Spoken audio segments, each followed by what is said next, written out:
Oliver and Alessandro. As innovation accelerates and markets are increasingly interconnected, leadership is changing, organizations are changing. The theme of the conference is it's going to be wild. So can we start, we'll just kick it off, by how are your organizations wild in this moment? Shall I? Yeah. Well, in our company, I think we do have like an external perspective on that one and an internal one. Externally, we see that let's say the competition is getting stronger and stronger in the automotive industry. You can read that everywhere. I don't see it just in a negative way, because normally competition is kind of really enabling innovation. Then what we see as well is, let's say, a global shift in terms of customer expectations. And especially in markets like China, you see that the customers are, let's say, at least 20 years younger than in the rest of the world. And that is already an implication towards their expectation. Internally for BMW, we're, let's say, on our way to like really reinvent the entire BMW family. Started with the iX3, the BMW, the Neue Klasse. And we introduced it, but it's still a challenge, you know, to get this rollout done. So this perspective we have at the moment. Okay. Alessandro? Yeah, it's going to be wild for also two reasons. One is external, environmental. We design workplaces, and we have seen that the work has changed in the last 5 to 6 years more than it has in generations. And these challenges are a way of thinking about the design of products and workplaces in general. And it's going to be wild internally, because after 114 years, our company was acquired by a smaller competitor. So how is that for wild? That's, yeah, pretty crazy. And just a month ago, the acquisition was completed. So we are in the middle of it. Okay. So, you know, this panel is going to look at the leadership mindset shift, and especially as it changes from less control to more empowerment, and fewer hierarchies to stronger networks. And this, especially the look across, collaboration across departments, right? So can you give us some examples of how designers see the biggest friction as you make this change, this organizational change? Yeah, so this is a frequent request from customers that ask us, hey, help us to design a place where people can better collaborate. And what gets in the way is often missing one key element, which is pay attention to the user. One of the key principles of design thinking is follow the user. And some of the best examples we have of companies that execute an effective design of a collaborative environment is including users in panels that allow to hear what are their needs and how they like to work. So take as an example companies that use agile-based methodologies to develop software. How can you develop a collaborative environment for these organizations if you don't talk to those who are doing the work every day?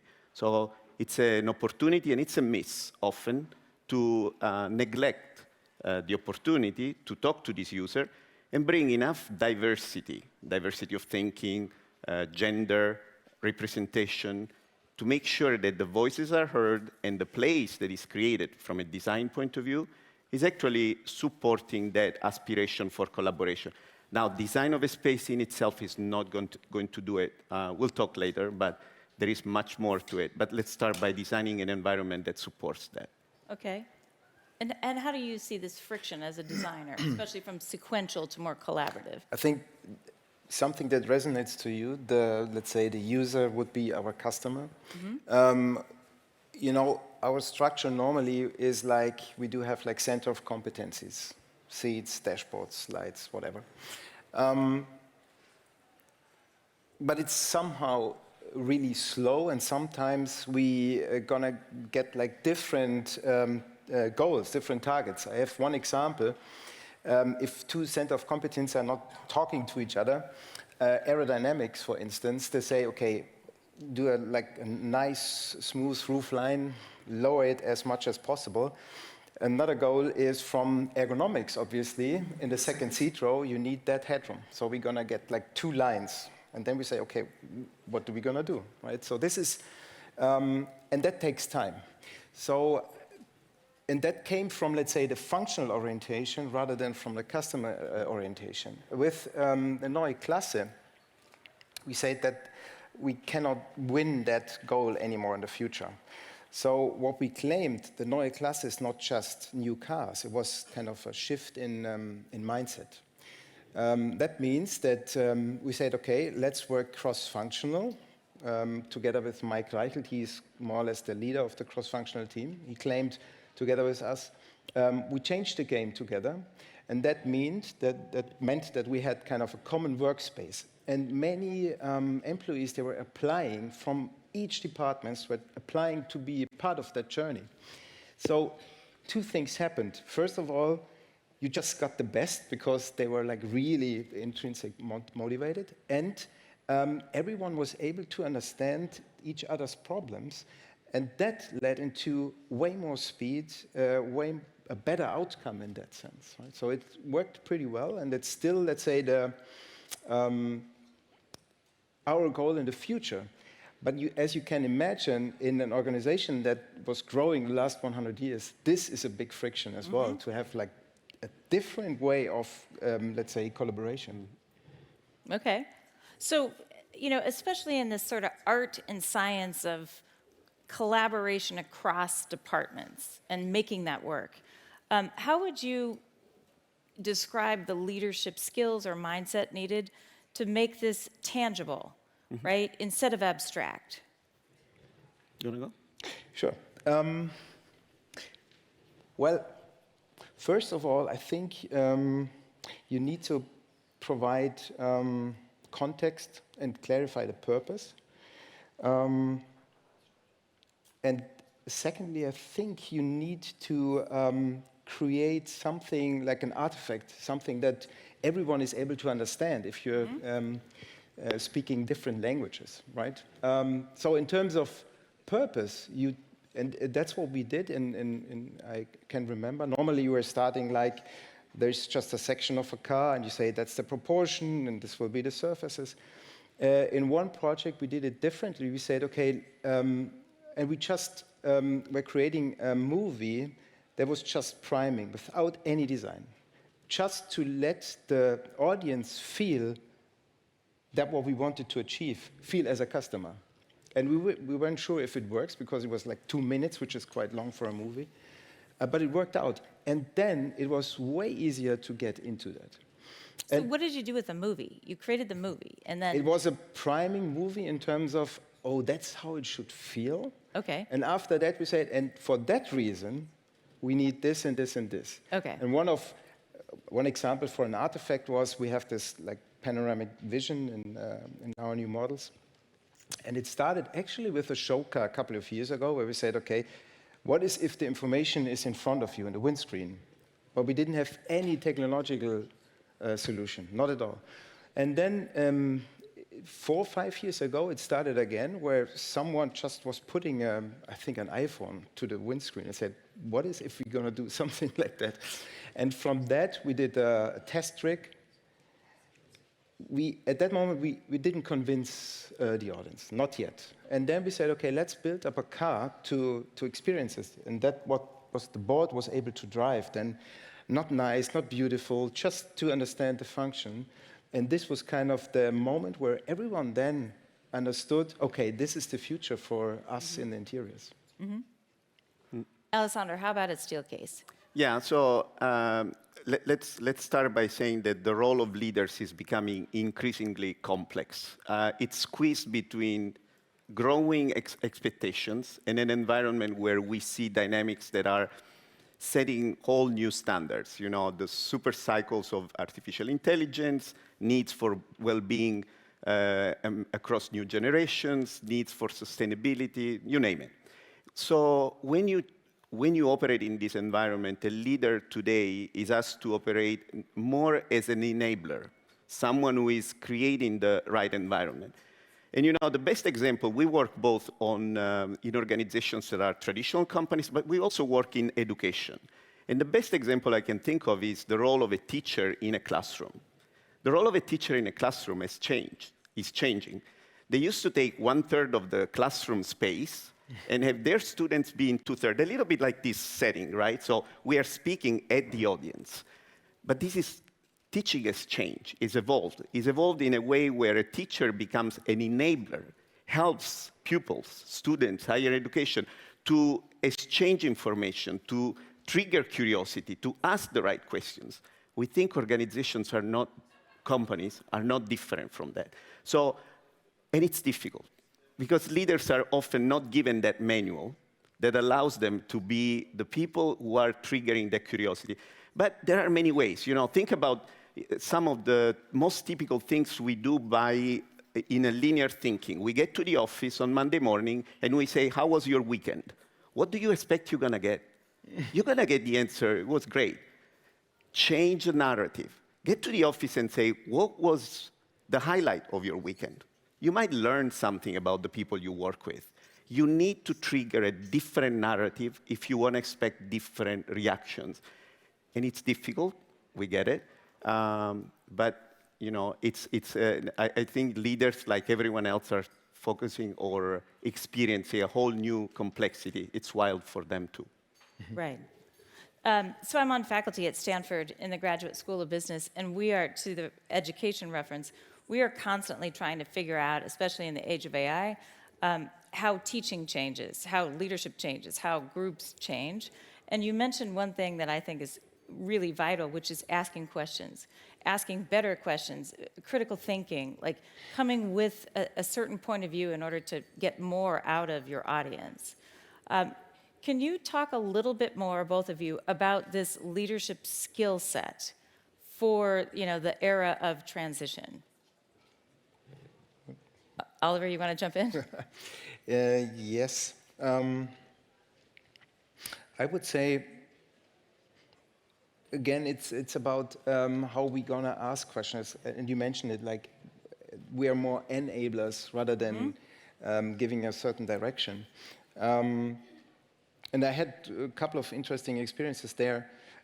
It's, by the way, interesting changing the mindset of a team. If a team is trained on a, let's say, different leadership direction, this already takes time, right? So the seating setup, you're going to create a different setup.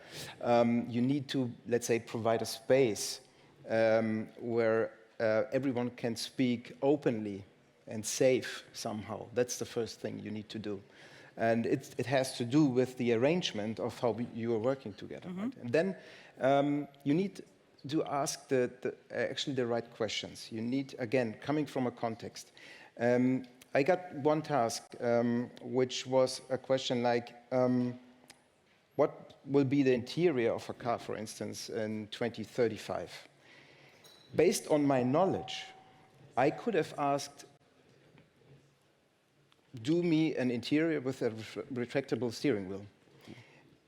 But then you're getting a specific result, right? So I asked, from a, let's say, feeling perspective, what would you do in a room? We said a room, not a car. If you're sitting there for 3 or 4 hours, what do you need? And the outcome was entirely different with ideas that we just didn't expect. So you need to become humble, and you need to stay curious as well as a part of that member. It's something you need to follow as well. And something I always say is you need, I had this idea of doing little internships within, and a company as BMW is big, you can learn quite a lot every day. Going into the plant, seeing something new, having, I had a Blender scholarship for 1 week. I failed totally. I really failed totally, but I understood how difficult it is. And that's something else that it's important for the teams as well, that you're part of the team member, part of the solution, not just giving direction. Let me ask a follow-up question. So what happens when you have a setback or a failure or something doesn't go right in this new context? How do you then think about that? I try to come back to the initial purpose. I try to come back from this initial question. Did we answer that question or not? And that's another thing. Failure is not. Failure is something that no one wants to hear, right? I always hear that sentence in the company, "first time right," which doesn't work at all for a creative team. Not at all. Yeah. So you need to stand up and learn from your failures. Yeah. Sure. Yeah. Sure. Alessandro, how about from your point of view, these leadership skills? So those leadership, I build on the psychological safety, and there is actually a concept I borrow from Brené Brown on creating spaces that are brave. As you know, she advocates in favor of the idea that a company is not a place where you are ever safe. Let's be honest. Things can always happen. But you can create a space where people can be brave in order to express opinions, ideas. And if a leader creates circumstances to do that, what a great achievement. There is more to it. A leader needs to continue evolving, understanding what is changing in the environment. We know today that there is a privacy crisis in offices. People are needing space, whether it's visual privacy, whether it's acoustic privacy. Understanding the needs of users is essential.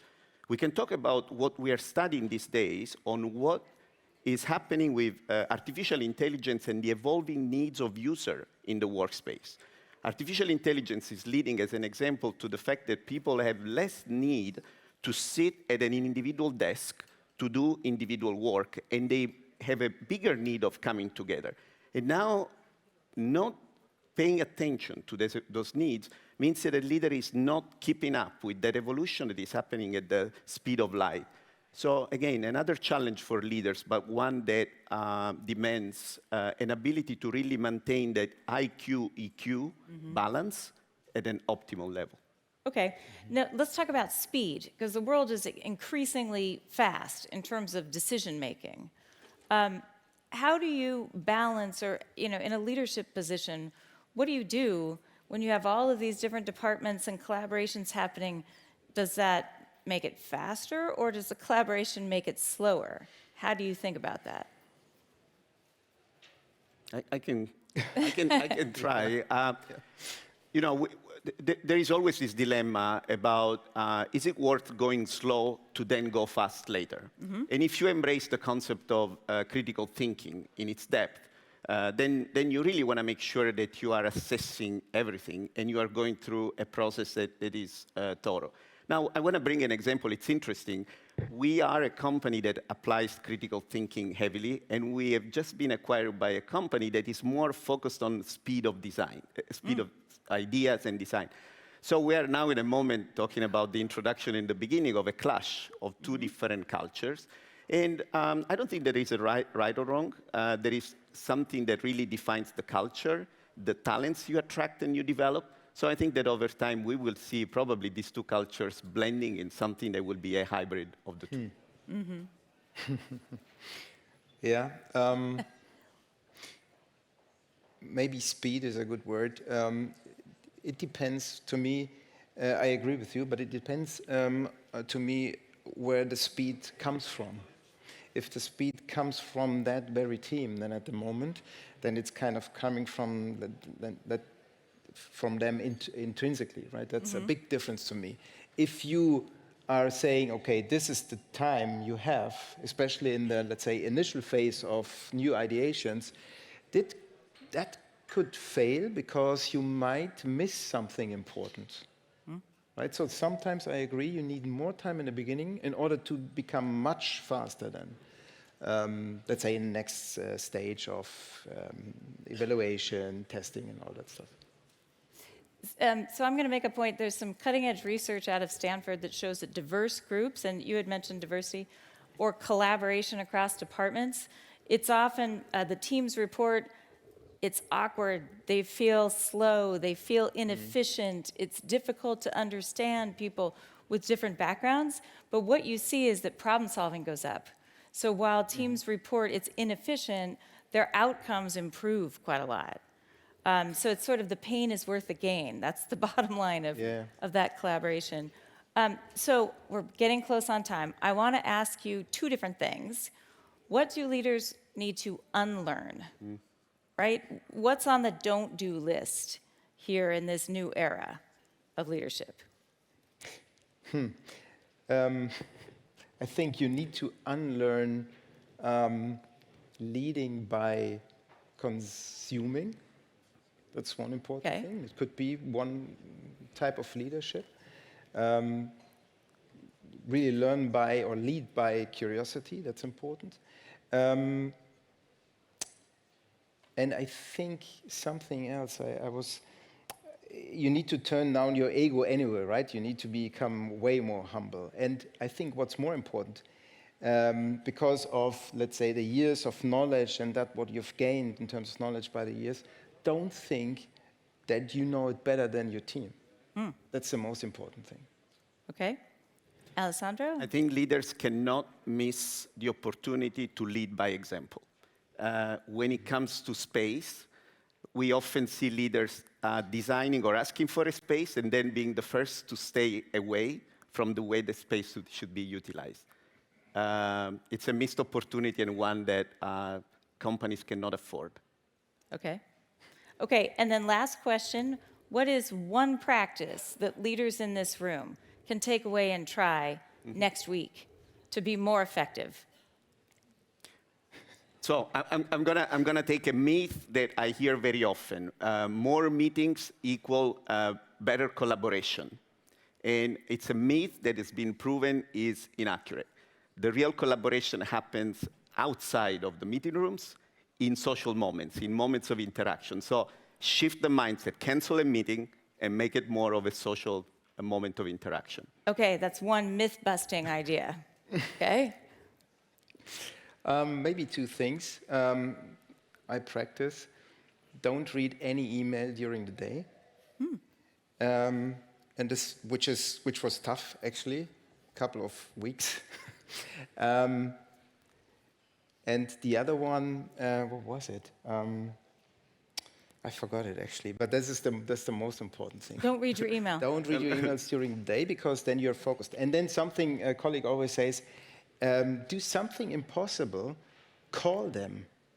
Because sometimes the communication is like really getting an email or Teams, you have different channels, and you just miss it. And then sometimes someone is asking me, did you read my Teams message? And I said, I didn't even know that I have this tool. Right. So what do you want? Right. Yeah, it was urgent, so why do you call? Why don't you call? Right. So this is something, it's pretty simple, but just do it. Okay, fantastic. Please help me give these leaders a hand.